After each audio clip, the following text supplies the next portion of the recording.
కలుగును గాక. ఉదయం నుంచి దేవుని దగ్గర అడుగుతూనే ఉన్నా, ప్రభువా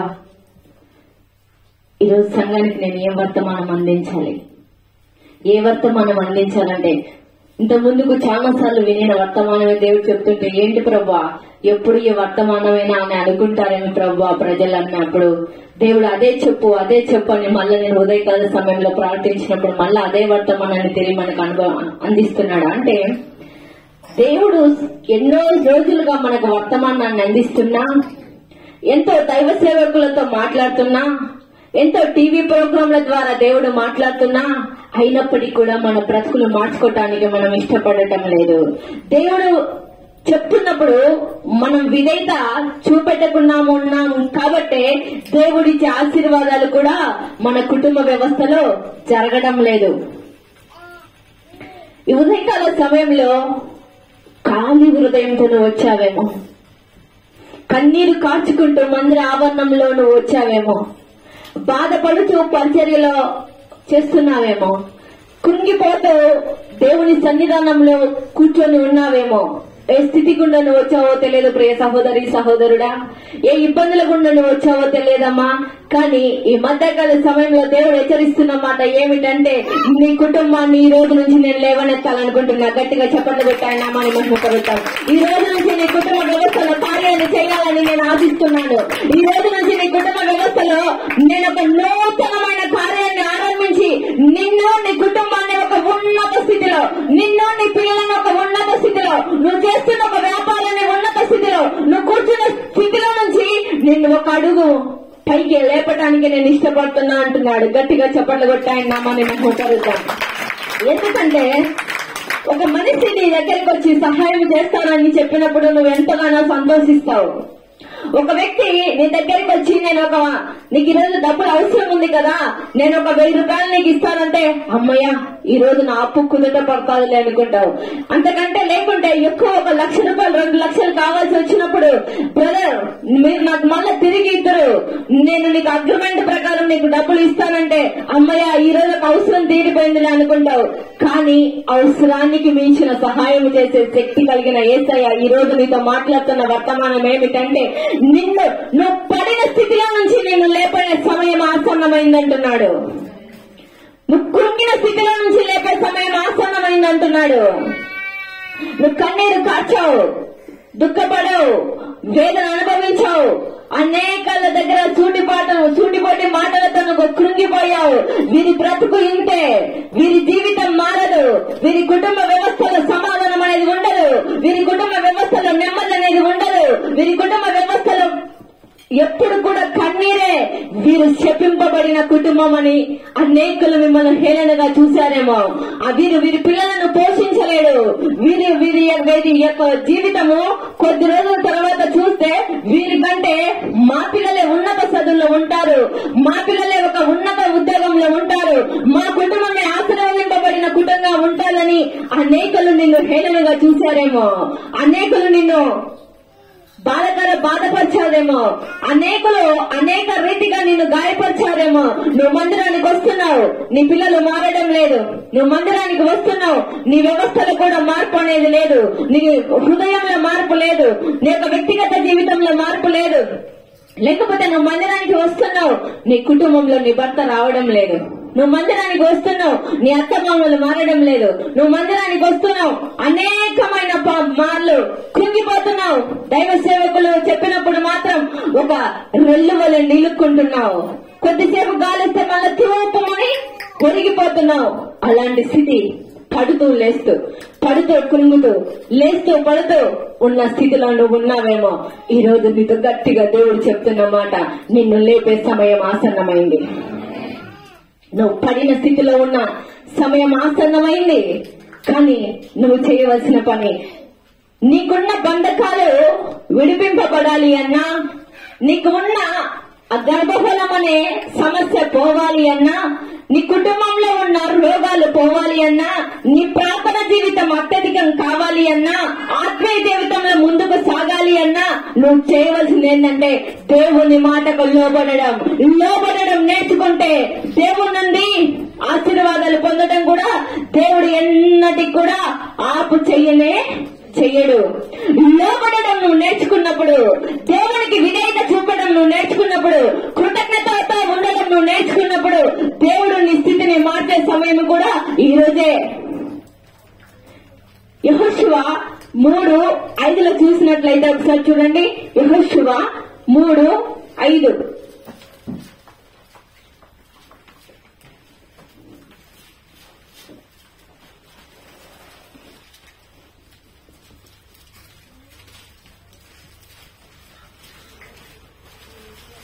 యెహోషువ మరియు యెహోషువ రేపు యెహోవా మీ మధ్య అద్భుత కార్యములను చేయును.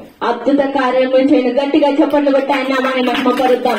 రేపు మీ మధ్య నేను ఒక అద్భుత కార్యం చేయాలి అన్నా, రేపు మీ మధ్య కుటుంబ వ్యవస్థలో ఒక కార్యం జరగాలి అన్నా, రేపు మీ కుటుంబంలో ఎవరైతే బాప్తిసం తీసుకోలేదో, రేపు ఎవరైతే మీ కుటుంబ వ్యవస్థలో ఏ మార్పులు చెందలేదో, కుటుంబంలో రోగాల చేత మొత్తపడుతున్నారో, కుటుంబ వ్యవస్థలో ఏ బంధకాల చేత బంధింపబడ్డారో దేవుడు చెప్తున్నాడు.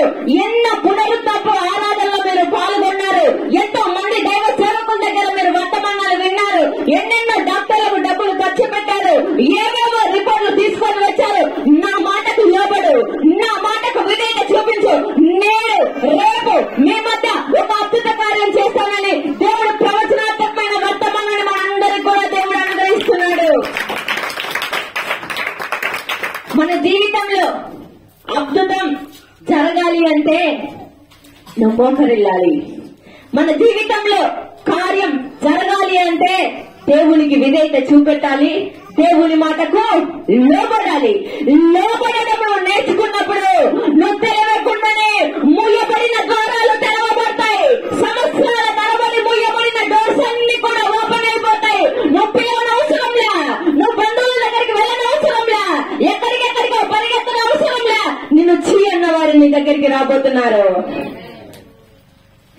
నిన్ను చీ అన్నవారే, నిన్ను వద్దనుకున్నవారే, వీరింటికి పోతే వీరు అప్పు అడుగుతారేమో, వీరి దగ్గరికి వెళ్తే వీరు మమ్మల్ని ఏమైనా అడుగుతారేమో అనుకున్నవారే దేవుడు వారి నోటనే వీరు ఇంతగా ఆశీర్వదింపబడటానికి కారణం దేవుడే యెహోవాయే అనే పలికించే దినము కూడా ఆశ్చర్యమైంది. గట్టిగా చప్పట్లు కొట్టాయి నామాన్ని మహిమపరుద్దాం.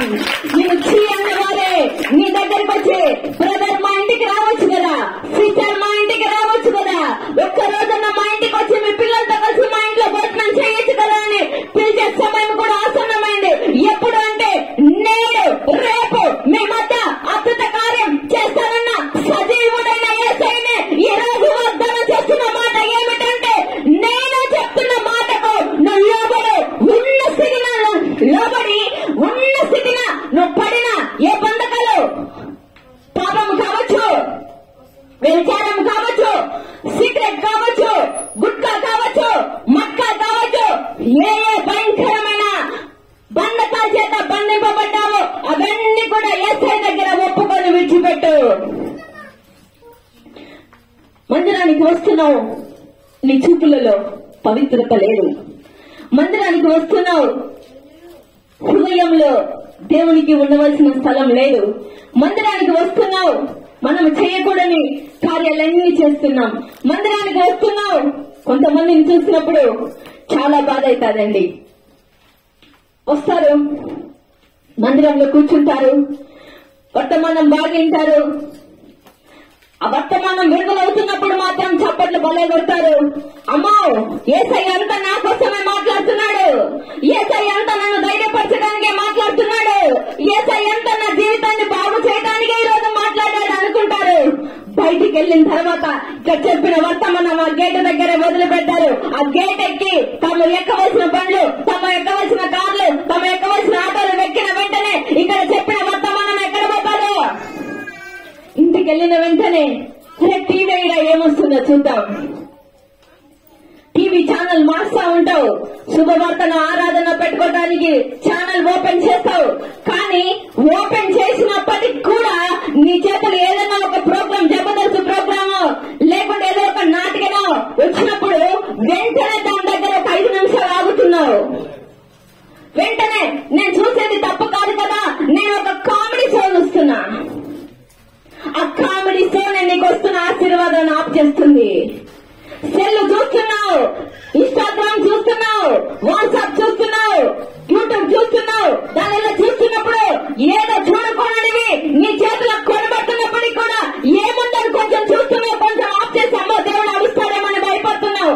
అయినప్పటికీ కూడా దేవుడు చెప్తున్న మాటకు నువ్వు విధేయత చూపించడం లేదు. దేవుడు వద్దన్న పని నువ్వు చేస్తున్నావు కాబట్టి దేవుడు ఇవ్వవలసిన ఆశీర్వాదాలు ఆఫ్ చేస్తున్నాడు. సంవత్సరాల తరబడి ప్రభు నాకు ఒక ఇల్లు కావాలంటున్నావు, సంవత్సరాల తరబడి గర్భఫలం కావాలంటున్నావు, సంవత్సరాల తరబడి నా కుటుంబంలో ఆరోగ్యం బాగుండాలంటున్నావు. కానీ దేవుడు ఏం చెప్తున్నాడు? నేను మీ మధ్య కార్యం చేస్తా. నేను ఎన్నోసార్లు నీకు చెప్పిన కదా, నేను మాట ఇచ్చి తప్పే దేవుడను కాదు, నేను సర్వ శరీరుల దేవుడను. అబ్రహాముకు దేవుడను, ఇస్సాకుకు దేవుడను, యాకోబుకు కూడా దేవుడనే. నేను అబ్రహాము ఇస్సాకుకు మాత్రమే దేవుడను కాదు, కానీ యాకోబుకు కూడా దేవుడనే. నేను అందరికీ దేవుడని చెప్తున్నాడు. గట్టిగా చెప్పగలుగుతానే మనం పడుతాం. అమ్మో నేను పాపం చేశాను కదా, అమ్మో నేను కోపిస్తుంది కదా, అమ్మో నేను భయంకరమైన పాపాల చేత పట్టబడ్డాను కదా, భయంకరమైన బూతులు నన్నతో మాట్లాడాను కదా, భయంకరమైన స్థితితో నేను ఉన్నాను కదా, నా జీవితాన్ని మారుస్తాడా యేసయ్య అనొద్దు. కానీ ఖడ్గం వల్లే వాక్కులు నీ హృదయంలో తెచ్చుకొని పోతున్నప్పుడు, నువ్వు పశ్చాత్తాప పడినప్పుడు, నువ్వు పడిన స్థితిలో నుంచి లేపేది మనం ఈ రోజే గట్టిగా చెప్పగలుగుతాను నామని ముట్టుకోలేదు. అయ్యో నేను పాపిని కదా, నన్ను క్షమిస్తాడా? ఈ పాపంలో పట్టబట్టాను కదా, ఈ యొక్క వ్యక్తిగత జీవితంలో మార్పు లేదు కదా, ఈ వ్యక్తిగత జీవితంలో సమస్యల చేత కట్టబడి మొత్తబడుతున్నాను కదా, నా జీవితం అందరూ చీదరించుకుంటున్నారు కదా, నా జీవితాన్ని, నా భర్త జీవితాన్ని అందరూ హేళనగా మాట్లాడుతున్నారు కదా, అందరూ ఈ రకంగా నా జీవితాన్ని ఇలా చేస్తున్నారు కదా, నా జీవితాన్ని దేవుడా ఆహ్వానిస్తాడా అని నువ్వు బహుశా ఆలోచనలో కూర్చొని ఇక్కడ వర్తమానం వింటున్నావేమో. నీ పైన దేవుడు కోపించేవాడు కాదు, నీ పైన దేవుడు నిన్ను చూసి నవ్వేవాడు కాదు. కొన్నిసార్లు నువ్వు అనుకునే పరిస్థితులలో భయంకరమైన స్థితిగతుల మధ్య నువ్వు చిక్కుకొని పోయినప్పుడు, అనేక సార్లు నువ్వు కృంగిపోతున్నప్పుడు, అనేక సార్లు నువ్వు ఏడుస్తూ ఒంటరి పోరాడుతుంటావు చూడు. రాత్రి పూట కానీ ఉదయకాల సమయంలో కానీ కొన్నిసార్లు అనుకుంటూ ఉంటావు, అయ్యా ఇంకెప్పుడు తెల్లవారుతుంది, ఇంకెప్పుడు నాకు మంచి రోజులు వస్తాయి, ఇంకెప్పుడు నా చీకటి బ్రతుకు మార్చబడుతుంది, ఇంకెప్పుడు నా బ్రతుకు నెమ్మది అనేది నేను చూస్తాను, ఇంకెప్పుడు చీకటిలోంచి నేను బయటికి వస్తానని నేను అనుకుంటుంటావు చూడు. ఆ చీకటి అనే రాత్రి నీలో దూడపరిచి వెలుగు అనే హృదయాన్ని నీకు ఇవ్వబోతున్నాడు. ఆ చీకటి అనే 4 మూలలలో నువ్వు జీవించావు. ఆ చీకటి అనే బంధకాన్ని ఈ రోజు తుంచివేసి, ఆ చీకటి అనే దారిద్ర్యాన్ని తుంచివేసి, ఆ చీకటి అనే బంధకాల నుంచి విడిపించి మోయలేని భారంతో నువ్వు మోస్తున్నావు చూడు, కృంగిపోతున్నావు చూడు, ఆలోచన చేస్తున్నావు చూడు, కృంగుదలతో లోనైనావు చూడు, ప్రతి పరిస్థితిని చూస్తున్న దేవుడు నాకు సహాయం చేయడా అన్నావు చూడు. నువ్వు కాచిన కన్నీరంతా కూడా ఆయన బుడ్డిలో దాచబడి ఉంది కనుకనే ఈ రోజు మధ్యకాల సమయంలో ఈ పునరుద్ధరణ ఆరాధనలో దేవుడు హెచ్చరిస్తున్న మాట ఏమిటంటే, నేను రేపు మీ మధ్య ఒక కార్యాన్ని చేయ ఈ రోజు మీకు సమయం ఇస్తున్నా. నేను రేపు మీ మధ్య ఈ కార్యాన్ని జరగాలి అంటే, నువ్వు కార్యాన్ని చేయాలి అంటే, నేను కార్యాన్ని చెయ్యాలి అంటే నువ్వు చేయవలసిన పనులు కొన్ని ఉన్నాయి. ప్రయాసతో, వేదనతో, దుఃఖముతో కృంగిపోతూ ఇక్కడికి వచ్చి నీ మెడల పైన అంత భారం వేసుకున్నావేమో, వేసుకొని చింతిస్తున్నావేమో. దేవుడు చెప్తున్నాడు మత్తయి 11:28 ప్రయాసపడి భారం వస్తున్న సమస్త జనులారా రండి నా యొద్దకు, నేను మీకు విశ్రాంతినిస్తా. విశ్రాంతి అంటే ఏంటో తెలియని భయంకరమైన పరిస్థితులలో ఇక్కడ కూర్చున్నారేమో. సమాధానం అంటే ఏంటో తెలియని భయంకరమైన పరిస్థితులలో ఇక్కడ కూర్చున్నారేమో. మీకు హృదయంలో నవ్వు అనేది తెలియక భయంకరమైన పరిస్థితులలో ఇక్కడ కూర్చున్నారేమో. నీ హృదయంలో సంతోషాన్ని, నీ హృదయంలో సమాధానాన్ని, నీ హృదయంలో నెమ్మదిని ఏదైతే దొంగలించిందో, ఇన్ని రోజులు సంవత్సరాల తరబడి దొంగలించిన సమాధానం, సంవత్సరాల తరబడి దొంగలించిన ఆనందం, సంవత్సరాల తరబడి దొంగలించిన హృదయంలో ఉండే వేదన,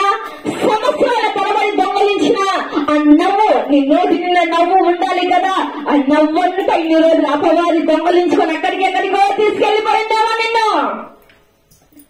ఈ రోజు చెప్తున్నాడు, ప్రయాసతో, వేదనతో, దుఃఖంతో నన్ను ఇక్కడ కూర్చున్నావు, సమాధానం లేని స్థితిలో నువ్వు ఇక్కడ కూర్చున్నావు, నిస్సహాయ స్థితిలో ఇక్కడ కూర్చున్నావు. ఎప్పుడు తెల్లవారుతాడా?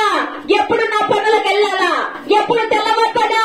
పిల్లలకు కావాల్సిన ఆహారాన్ని నేను సమకూర్చుకోవాలా? ఎప్పుడు తెల్లవారుతాడా? ఆ కంతులోనికి పొదుపు కంతు కట్టాలా? ఎప్పుడు తెల్లవారుతాడా? బైక్ ఫైనాన్స్ కట్టాలా? ఎప్పుడు తెల్లవారుతాడా? పనికి వెళ్ళాలా? ఇంటి రెంట్ కట్టాలా? పనికి వెళ్ళాలా? నా పిల్లల ఫీజులు కట్టాలా? ఆ భారం అంతా నీకు అవసరం లేదు. ఏ టయానికి ఏది జరగాలో నేను నిశ్చయించుకుంటాను. ప్రయాసపడుతూ ఇక్కడ కూర్చున్నావా? ఆ టెన్షన్స్ తో నువ్వు ప్రార్థన చేసుకోలేకపోతున్నావా? ఆ భయంకరమైన స్థితిగతుల మధ్య సమాధానాన్ని కోల్పోయిన స్థితిలో నువ్వు ఉన్నావా? భయంకరమైన స్థితిగతుల మధ్య ఏంటి నా జీవితం అనే ఆలోచన చేసుకుంటే ఇక్కడ కూర్చున్నావా? ప్రయాసతో, దిగులతో, ఏది ఎప్పుడు ఎక్కడ చేయాలో నేను నీకు నేర్పిస్తా. నీకు నడవడం నేర్పిస్తా, కూర్చోనడం నేర్పిస్తా, మాట్లాడటం నేర్పిస్తా, ఇతరులతో సంపాదించడం నేర్పిస్తా. నువ్వు వెళ్లే ప్రతి మార్గంలో నీకు తోడుగా ఉంటానని చెప్తున్నాడు సర్వశక్తి కలిగిన యేసయ్య. గట్టిగా చెప్పండి కొట్టే నామాన్ని మహిమపరుద్దాం. నువ్వు నచ్చుతా ఆయనకు తెలుసు, నువ్వు లేచుతా ఆయనకు తెలుసు, నువ్వు కూర్చున్నట్టు ఆయనకు తెలుసు, ఏ వ్యక్తితో మాట్లాడాలో ఆయనకు తెలుసు. పరిశుద్ధాత్మ దేవుడే నీ హృదయంలోండి నీకు బోధిస్తాడు. ఈ మధ్యకాల సమయంలో మనతో మాట్లాడుతున్న మాట ఏమిటంటే, ఏదో నామకార్థంగా ఈరోజు ఆరాధన ఉంది కదా, ఆనందంలో నేను పార్టిసిపేట్ చేయాలి అని ఇక్కడికి వచ్చావేమో, లేకుంటే అన్న దగ్గరికి వచ్చి ప్రార్థన చేపించుకుంటే నాకున్న రోగాలు కుదట పడతాయని వచ్చావేమో, లేకపోతే మందిరానికి రాకుంటే దైవ సేవకులు ఏమనుకుంటారో ఇక్కడికి వచ్చావేమో, లేదు నిన్న ఆదివారం అభిషేక ఆరాధనలో నేను కూర్చోలేదు కదా, ఇక్కడ నేను కూర్చుంటే ఈ రోజు కూడా కనబడకపోతే, ఈ రోజు కూడా నా సీట్ ఇక్కడ ఖాళీ అయితే దేవుడు అక్కడ నన్ను లెక్క అడుగుతాడని ఇక్కడికి వచ్చావేమో. ఏ ఉద్దేశంతో నువ్వు వచ్చావో నాకు తెలియదు, కానీ ఈ మధ్యకాల సమయంలో నీ జీవితంలో పాకుపోయిన చూడు ఒక పురుగు లాంటి స్వభావం, పాకుపోయిన చూడు నీ హృదయంలో పాపం అనే పురుగు, పాకుపోయిన చూడు నీ హృదయంలో పాపం అనే వ్యభిచారం, పాకుపోయిన చూడు నీ హృదయంలో కోపం, పాకుపోయిన చూడు నీ హృదయంలో ద్వేషం, పాకుపోయిన చూడు అబద్ధపు నాలుకతో మాట్లాడే ప్రతి మాట, వాటన్నిటిని ఇక్కడ వదిలిపెట్టావు, నేను నీకు కార్యాన్ని చేస్తా అంటున్నాడు. మందిరానికి వస్తున్నామంటే వస్తున్నాము కాదు, మందిరంలో ప్రార్థన చేస్తున్నామంటే చేస్తున్నాము కాదు, మందిరంలో పరిచర్య చేస్తున్నామంటే చేస్తున్నాము కాదు. రోషము కలిగిన యేసయ్య ఏ విధంగా రోషంగా ఈ లోకంలో జీవించాడో అదే రోషం మనలో కూడా ఉండాలని మధ్యకాల సమయంలో దేవుడు మనందరితో కూడా హెచ్చరిస్తున్నాడు. రోషము కలిగిన యేసయ్య ఎలాంటి వాడంటే 33.5 సంవత్సరాలు ఈ భూమి పైన జీవించాడు, 3.5 సంవత్సరాలు పరిచర్య చేశాడు. తన లోపం కానీ, మచ్చ కానీ, దాగు కానీ ఏది కూడా ఎంత మాత్రము కూడా లేకుండా నాలో ఏమైనా పాపం ఉన్నట్లయితే మీరు నిరూపించి చూపించని సవాలు చేసిన యేసయ్య ఈ మధ్యకాల సమయంలో మనతో కూడా చెప్తున్నాడు. ఒకవేళ పాపమే, పాపంలోనే జీవించాం, మన బ్రతుకు పాపంలోనే ఉన్నాం, పాపంలోనే పట్టబడ్డాం, పాపంలోనే భయంకరమైన స్థితిగతులు కూడా మనం ఉన్నాం. దేవుడు హెచ్చరిస్తున్నాడు, ఏ పాపంలో పట్టబడ్డావో, ఏ పాపంలో పాపపు జీవితంతో నువ్వు ఉన్నావో, ఏ పాపం నిన్ను ఏలుబడి చేస్తుందో, ఏ పాపం నీకు అడ్డుగా వచ్చి సమాధానాన్ని కోల్పోయి వారం వారం డాక్టర్లకు 5,000, 10,000, లక్ష రూపాయలు ఖర్చు పెడుతున్నావో, ఆ పాపము నిన్ను వదిలిపెట్టి వెళ్లాలనే ఈ రోజు మధ్యకాల సమయంలో దేవుడు హెచ్చరిస్తున్నమాట. నువ్వు ఉన్న స్థితిలో నుంచి లే, నువ్వు కూర్చున్న స్థితిలో నుంచి లే, నేను నీ మీద అద్భుత కార్యం చేస్తా. ఎట్లా లేయాలంటే చదువుతూ లూకా సువార్త 5వ అధ్యాయం 1 నుంచి 7 వరకు మనం చూసినప్పుడు, గెన్నెల సరస్సు సముద్ర తీరాన సీమోను అనేబడి శిష్యుడు ఏం చేస్తున్నాడు? రాత్రంతా కూడా అక్కడ ఏం చేస్తున్నాడు? చేపలు పడుతున్నాడు. చేపలు పడుతున్నప్పటికీ కూడా ఒక్క చేప కూడా వలలో పడలేదు. సముద్ర తీరాన యేసయ్య నడుచుకుంటూ వెళ్తా ఉన్నప్పుడు జన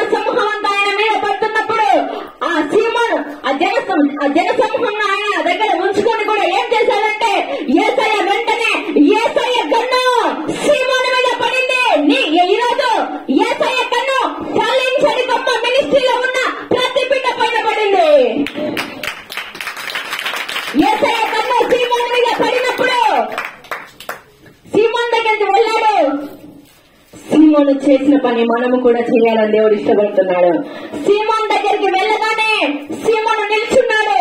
నిల్చుండి ఏం చేస్తున్నావు సీమోను అని యేసయ్య అడుగుతున్నప్పుడు, అయ్యా రాత్రంతయు చేపలు పట్టానయ్యా, రాత్రంతయు నేను చేపలు పట్టానయ్యా, కానీ ఒక్క చేప పడలేదయ్యా నాకు.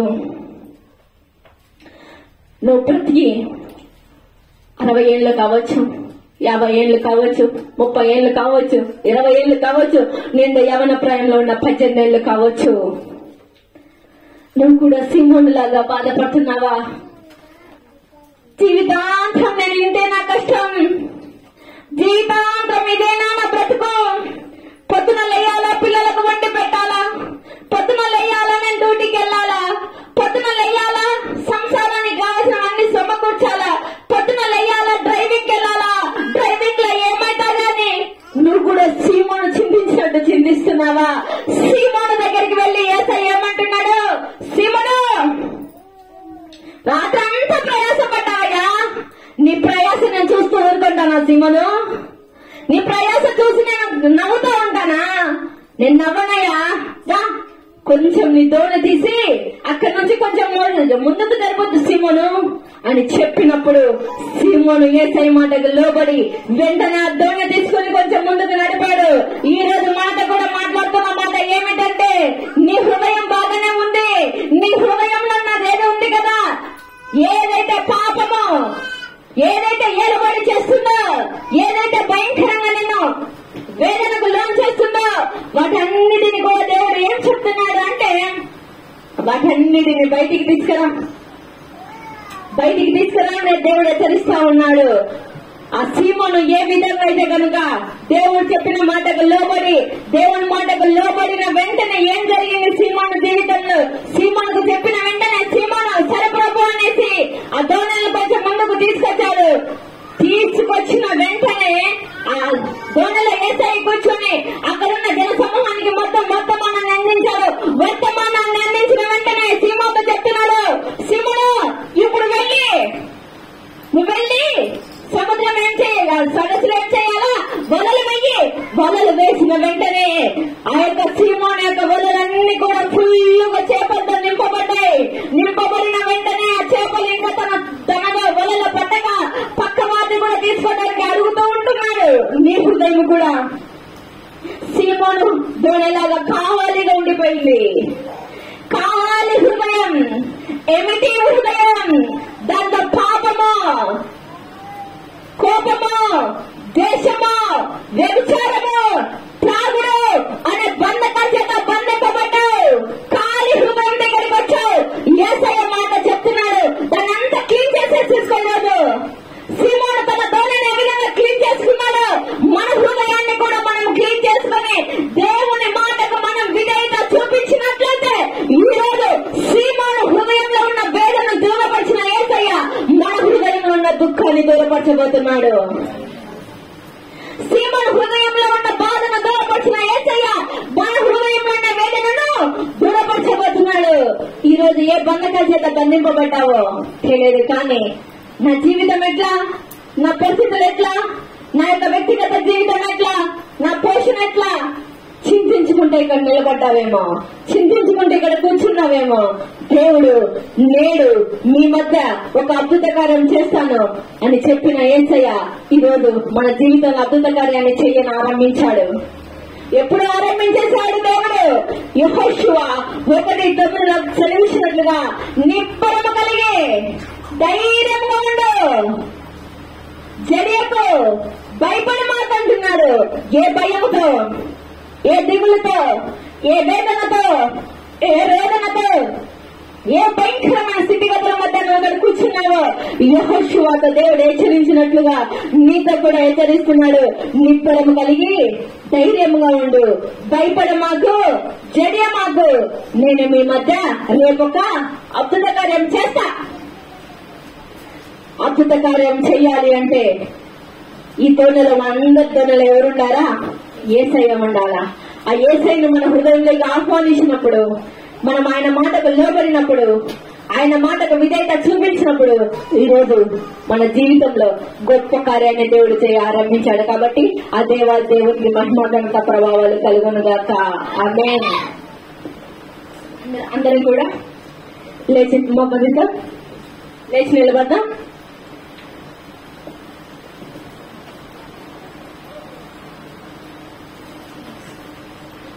అందరం కూడా లేచి నిలబడదాం.